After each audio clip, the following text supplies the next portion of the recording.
나라를 전장으로 몰아넣는 매국행위다. 요새 대한민국이 미국에 10만 발의 포탄을 수출한 것을 두고 말이 참 많습니다. 우리가 쓸 탄약도 없는데 10만 발이나 되는 탄약을 수출해서 우리와 사이가 좋은 러시아를 자극할 필요가 있냐는 겁니다. 참 그럴듯한 말입니다. 그러나 국제 정세를 고려할 때 이런 주장은 그리 현명하다고 보기 어렵습니다. 그 이유를 간단히 정리해보면 이번 우크라이나 전쟁을 통해 미국이 주도하는 세계 정세가 앞으로도 수십 년간 더 유지될 게 확실해졌기 때문입니다. 이게 무슨 말이냐면 불과 10년 전까지만 하더라도 세계 여러 석학들은 세력 전의를 이야기했습니다. 세력 전의는 국제사회에서 다른 국가를 압도하는 힘이나 패권을 가진 국가가 기존 패권국에서 다른 패권으로 옮겨가는 현상입니다. 두 차례 세계대전으로 인해 미국이 막대한 빚을 진 영국이 인도를 포함한 대부분의 식민지를 독립시키면서 미국에 패권을 내준 것이 대표적인 사례인데요.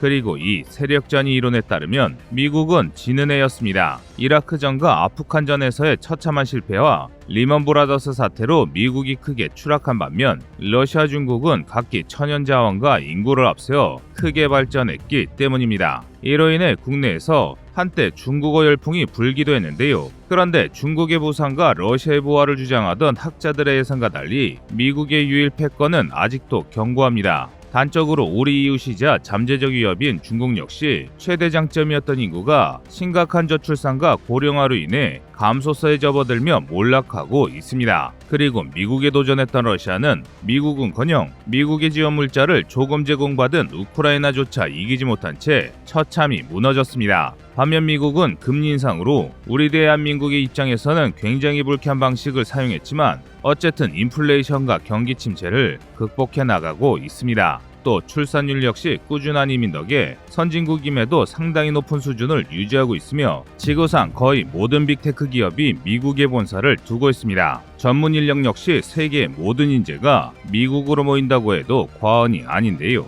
그러므로 이렇게 미국의 패권이 공고한 상황에서 한국이 대놓고 미국의 요청에 반기를 드는 것은 그다지 현명한 선택이 아니란 것이죠. 물론 그렇다고 미국이 하라는 대로 다 할 필요도 없는데요. 그래서 준비했습니다. 오늘은 미국 탄약 수출이 한국에 장기적으로 가져다주는 국제외교의 이점에 대해 알려드리겠습니다.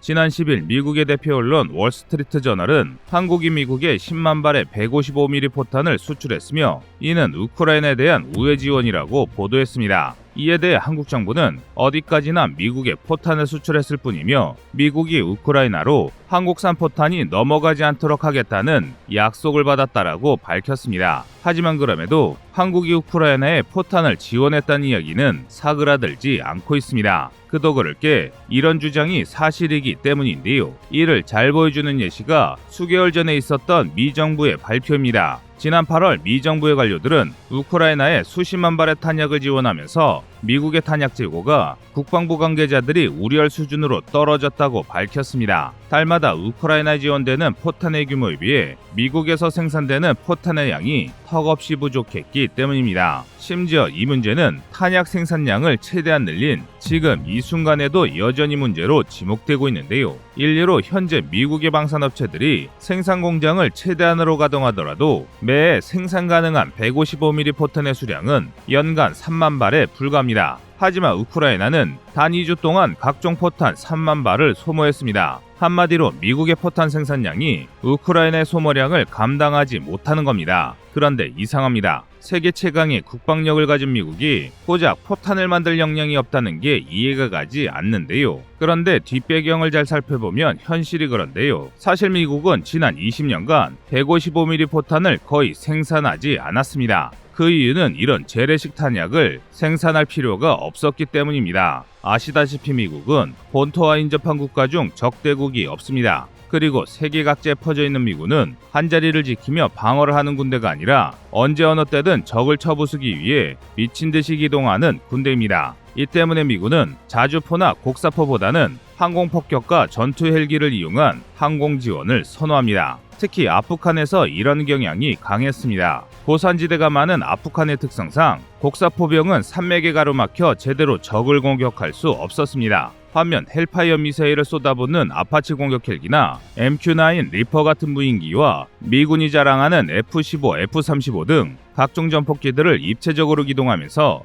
미군이 원하는 순간에 원하는 화력을 제공할 수 있었는데요. 그래서 미군은 거의 사용하지 않는 곡사 포탄인 155mm 포탄을 생산하지 않았습니다. 당연히 생산시설 역시 꾸준히 축소됐는데요. 결국 2022년 현재 미국은 매 수백조 원의 국방비를 쓰는 세계 최강의 방산강국임에도 그다지 생산이 어렵지 않은 155mm 포탄은 한 해에 고작 3만 발밖에 만들 수밖에 없는 처지가 됐습니다. 그러자 미국은 이 문제를 해결하기 위해 대한민국에게 도움을 요청했습니다. 대한민국의 엄청난 포탄 재고와 생산력이라면 미국이 우크라이나에서 소모한 막대한 탄약 재고를 메울 수 있다고 생각했기 때문입니다. 그도 그럴 게 현재 대한민국 국군이 보유한 155mm 포탄의 수량은 수백만 발에 달합니다. 또 매 미국이 생산할 수 있는 수량의 몇 배에 달하는 막대한 포탄을 생산할 수 있는데요. 그 증거로 2014년 10월 국정감사에 밝혀진 바에 따르면 2000년부터 2020년까지 대한민국 국방부는 무려 210만 발의 탄약을 주문했습니다.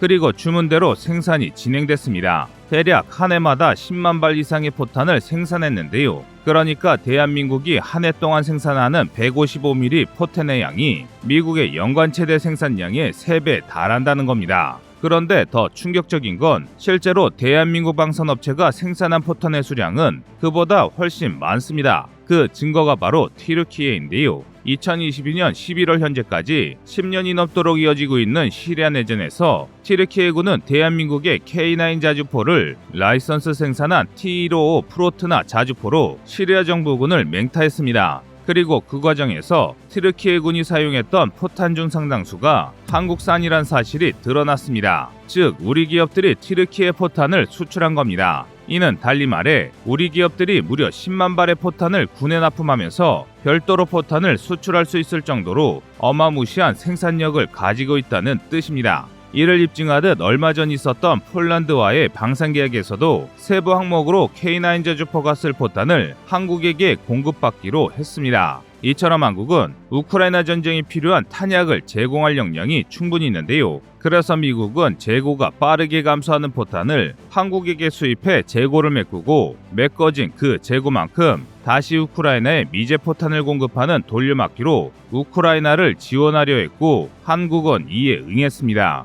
그런데 이게 한국에게는 상당한 이점이 됐습니다. 우선 먼저 돈이 됐습니다. 사실 우리 군이 보유한 수백만 발의 탄약은 대한민국의 강력한 국방력을 보여주는 상징임과 동시에 엄청난 골칫덩이입니다. 원인은 막대한 노후 탄약 때문인데요. 사실 우리 포병은 탄약의 재고가 엄청난 만큼 매해 생겨나는 노후 탄약의 수량도 어마어마합니다. 훈련으로 탄약을 아무리 소모해도 재고가 워낙 크다 보니 쓰지 못하는 탄약이 생기는 겁니다. 그렇다고 생산량을 줄일 수도 없습니다. 전시 비축분을 유지하려면 꾸준히 일정 이상의 포탄이 생산돼야 하는데요. 그래서 이 문제로 나가는 예산이 상당했습니다. 그런데 미국이 한국에 재고 탄약을 구입하면서 이 고질적인 문제가 크게 개선됐습니다. 낡은 탄약을 미국에 넘기고 미국에 받은 달러로 새 탄약을 채워 넣을 수 있게 됐기 때문입니다. 그런데 이렇게 포탄의 노후화 문제가 해결되자 새로운 문제가 터졌습니다. 바로 외교 문제인데요. 한국이 미국에 포탄을 수출한다는 이야기를 들은 러시아가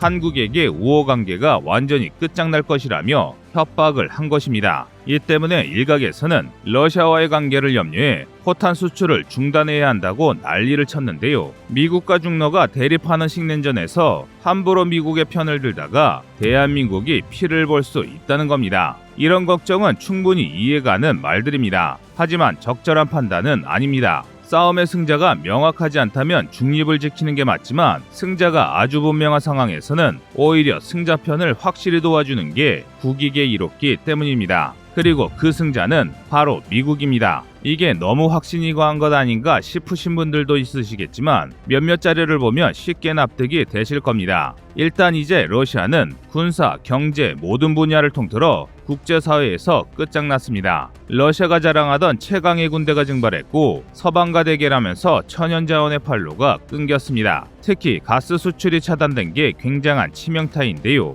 이에 대해 전문가들은 한때 유럽이 탈탄소, 탈석탄을 추구하며 러시아산 가스를 찾았으나 이번 전쟁 이후로는 원전이나 수소 발전 등으로 사업 방향을 전환하면서 러시아 가스를 버리고 있다고 말합니다. 따라서 석유와 가스 등 러시아 경제를 떠받치는 화석 에너지의 수요가 향후 10년 안에 급감할 것으로 분석하고 있는데요. 이는 달리 말해 러시아 경제가 완전히 끝장났다는 뜻입니다. 그리고 이렇게 경제가 무너지면 러시아는 식물 상태에 빠집니다. 서방의 계속되는 제재와 수출의 급감, 청년 인구의 전멸로 그들이 자랑하던 군대를 복원하기는커녕 국민들에게 제공해야 할 기본적인 의식주조차 유지하지 못한 채 커다란 제2의 북한이 되고 말 것입니다. 그리고 이건 중국도 마찬가지입니다. 인구학자들은 중국이 이미 코로나 사태를 전후로 세계 최대의 인구 대국 자리를 인도에게 내줬으며 장기적으로 인구 감소와 노령화를 이겨내지 못하고 중진국 함정에 빠져 무너질 것이라고 확신하고 있습니다.